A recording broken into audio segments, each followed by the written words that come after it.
Hello friends, मैं हूं आदर्श और आप देख रहे हैं मैथमेटिक्स एम्पावर। दोस्तों, आज का हमारा टॉपिक है standard 10 geometry, lesson number 5 coordinate geometry का। आज हम प्रैक्टिस सेट 5.1 करेंगे। चलिए वीडियो को स्टार्ट करते हैं। It's not a game, it's a rich thing.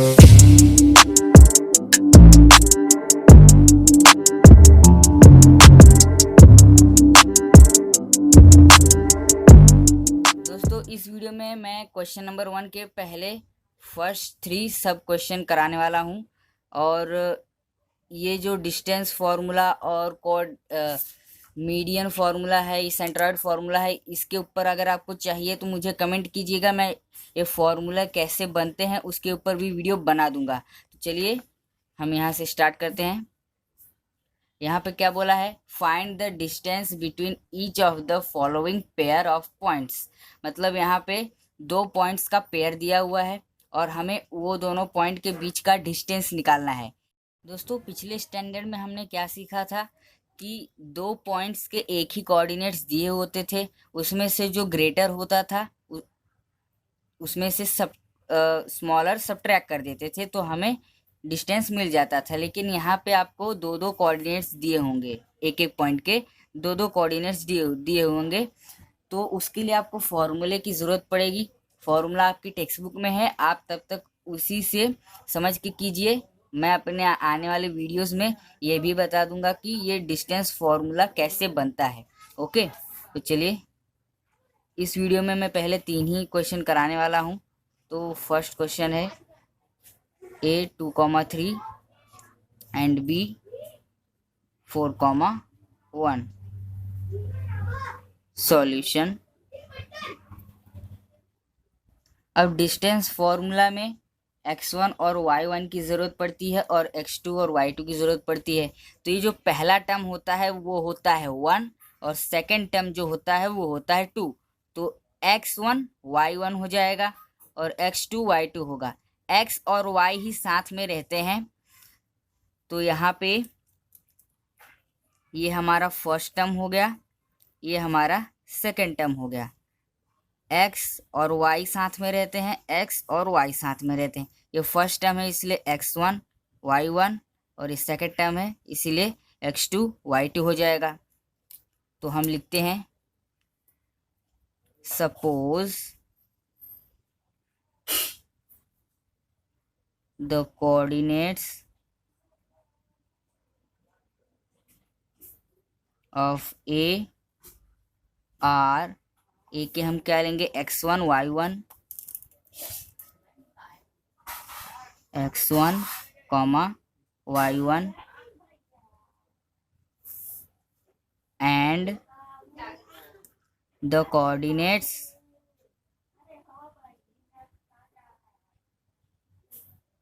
of B are x2 y2। तो इस तरह से हमने इसको एज्यूम कर लिया है। अब डिस्टेंस फार्मूला लगाने से पहले हमें एक बार यहाँ पे मेंशन करना पड़ेगा। हम तो जानते हैं x1 ये है, पहला टर्म तो 2 आएगा, लेकिन अगर हम फॉर्मूला अप्लाई करते हैं तो हमारा अगर ध्यान ज़रा सा भी हटा तो हम गलत नंबर लिख देंगे और हमारा आंसर रॉन्ग आ जाएगा। इसलिए अपनी सेफ्टी के लिए हम एक बार यहाँ पे अच्छे से लिख देंगे। तो x1 क्या है? यहाँ पे x1 है 2 तो लिखेंगे 2, x2 है 4 तो लिखेंगे 4, y1 और y2 पहले लिख देते हैं। अब y1 क्या है? y1 है 3 और y2 क्या है? y2 है 1। तो इस तरह से हमने मेंशन कर दिया है।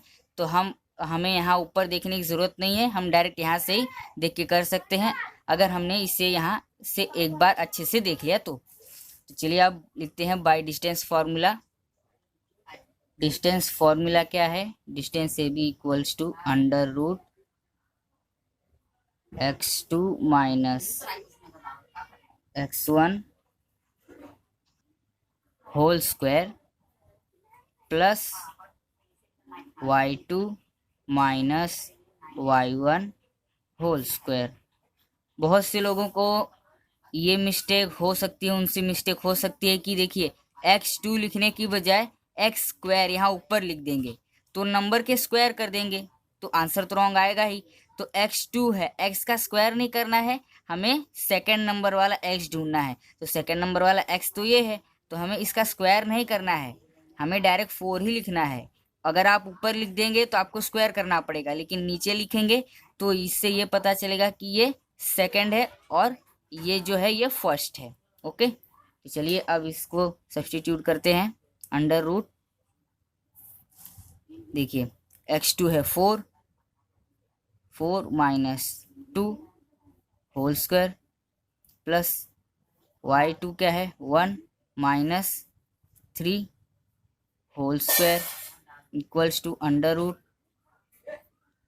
4 minus 2 2 plus 3 minus 1 minus 2 equals to 2 का स्क्वायर 4 प्लस जो माइनस नंबर होते हैं उनका स्क्वायर भी पॉजिटिव ही आता है। ओके, तो आपको तो ये 9th 10th में बताया ही होगा, लेकिन अगर आपको नहीं पता है तो आप ये बात ध्यान में रखिए, कोई भी अगर नेगेटिव नंबर है तो उसका स्क्वायर भी पॉजिटिव आता है।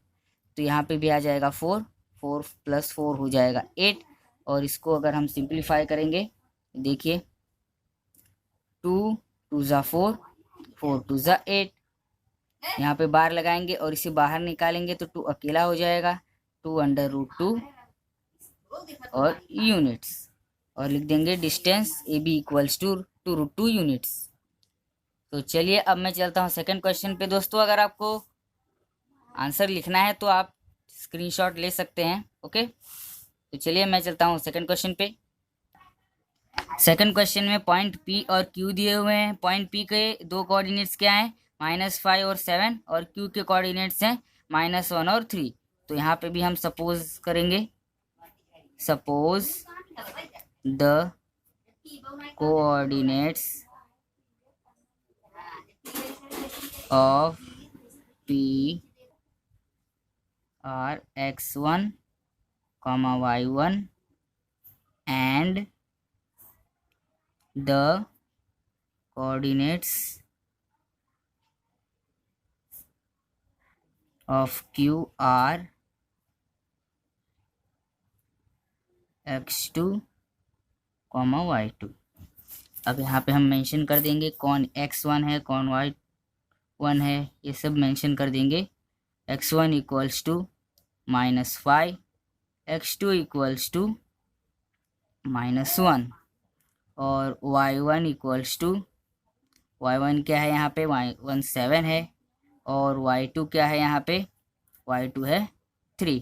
तो by distance formula, distance P Q equals to under root x2 minus x1 whole square plus y2 minus y1 whole square. अब हम सब्स्टिट्यूट कर देते हैं वैल्यू, तो अंडर रूट x2 है -1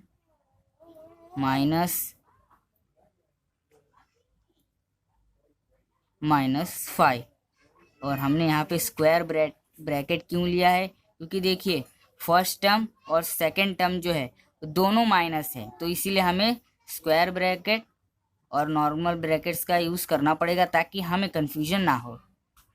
तो यहाँ पे आ जाएगा 3 -7, यहाँ पे माइनस नहीं है तो यहाँ पे हमें यूज़ करने की कोई ज़रूरत नहीं है। अब अंडर रूट, देखिए ये माइनस और ये माइनस प्लस हो जाएगा, तो क्या आएगा -1 + 5 होल स्क्वायर। देखिए माइनस माइनस प्लस हो गया और -1 वैसा ही है, प्लस -4 आएगा, और ये माइनस में इसलिए इसको अंदर रखेंगे ताकि कंफ्यूजन ना हो। अब अंडर रूट ये आ जाएगा 4 स्क्वायर प्लस -4 स्क्वायर। ओके, अब देखिए जैसा मैंने पिछले समय कहा था कि कोई भी नेगेटिव नंबर का स्क्वायर पॉजिटिव ही होता है, तो यहाँ 4 का स्क्वायर आ जाएगा 16, और -4 का भी स्क्वायर आ जाएगा 16। 16 + 16 हो जाएगा 32 √32। इसको सिंप्लीफाई करेंगे, हम आराम से करेंगे। 2 16 जा, 2 8 जा, 2 4 जा, 2 2 जा, 2 1 जा। तो कितने 2 हैं हमारे पास? हमारे पास 5 2 हैं। तो लिखेंगे यहाँ पे 1 2 3 4 5 आ गए टोटल। अब यहाँ पे बार लगा के हम निकालेंगे, तो ये बाहर आएगा 1 2, ये भी बाहर आएगा 1 2।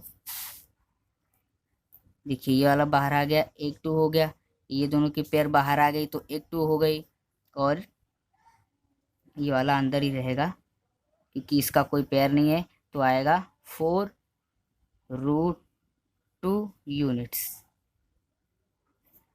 तो डिस्टेंस PQ क्या हुआ? Therefore distance PQ equals to 4√2 units.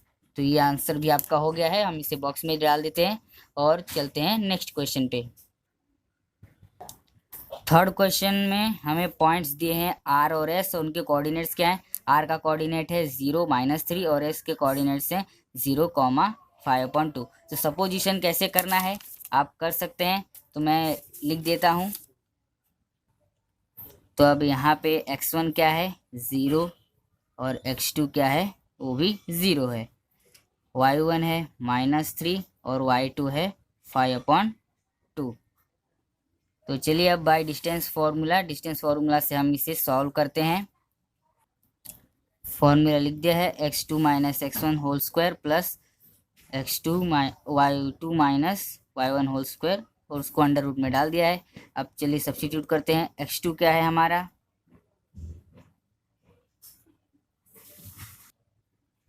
x2 है हमारा 0, और x1 भी है 0, 0 - 0 होल स्क्वायर प्लस y2 है हमारा 5/2, और यहाँ पे हमें स्क्वायर ब्रैकेट लेने पड़ेंगे, -3 होल स्क्वायर। दोस्तों अगर फर्स्ट टर्म जो होता है वो अगर नेगेटिव में दिया हुआ है तो स्क्वायर ब्रैकेट लेने की कोई ज़रूरत नहीं है, लेकिन अगर सेकंड टर्म डिस्टेंस फॉर्मूला में सेकंड टर्म अगर नेगेटिव दिया है तब आपको स्क्वायर ब्रैकेट और नॉर्मल ब्रैकेट्स के यूज़ करने होंगे। फर्स्ट टर्म में अगर माइनस दिया है तो उतना कन्फ्यूजन नहीं होता है, लेकिन सेकंड टर्म में बहुत होता है। चलिए हम अपने सम को सॉल्व करते हैं। ये थोड़ा बड़ा ले लेंगे हम। 0 - 0 क्या होगा? 0, 0 होल स्क्वायर प्लस, अब देखिए माइनस माइनस प्लस हो जाएगा तो क्या आएगा? 5/2 प्लस 3, और इसका होल स्क्वायर है तो यहाँ पे लिख देंगे होल स्क्वायर।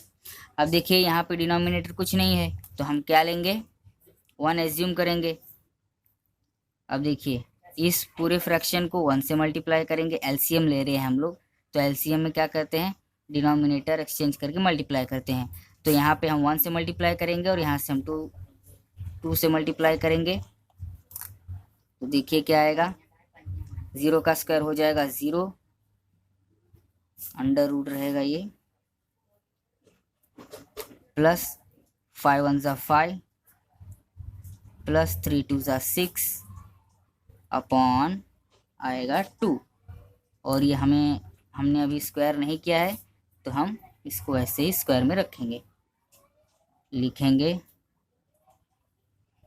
अब 0 लिखने की कोई ज़रूरत नहीं क्योंकि हमने 0 का स्क्वायर कर दिया है, तो यहाँ पे 0 लिखने की कोई ज़रूरत नहीं है। वैसे भी 0 प्लस करेंगे तो कुछ आएगा नहीं, तो यहाँ पे आ जाएगा 11/2 होल स्क्वायर इक्वल्स टू, अब देखिए अंदर स्क्वायर है, यहाँ पे हम एक बार स्क्वायर करेंगे फिर उसका स्क्वायर रूट निकालेंगे, आंसर हमें वही आने वाला है, इसीलिए हम लिख देंगे 11/2।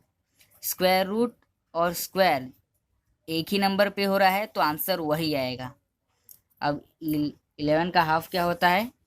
5.5, और हम लिख देंगे units. So therefore distance RS equals to 5.5 units. तो इसी के साथ आपके ये क्वेश्चन नंबर 1 के पहले 3 क्वेश्चन मैंने सॉल्व करा दिए हैं। अगर आपको वीडियो अच्छा लग गया हो तो वीडियो को लाइक कीजिए, अपने फ्रेंड्स के साथ शेयर कीजिए, और अगर नए मेरे चैनल पे तो मेरे चैनल को सब्सक्राइब करके बेल आइकन को जरूर प्रेस कर दीजिएगा, ताकि जो भी वीडियो मैं अपलोड करूं उसकी लेटेस्ट अपडेट आपको मिल जाए। तो चलिए मिलते हैं अगले वीडियो के साथ, तब तक के लिए जय हिंद।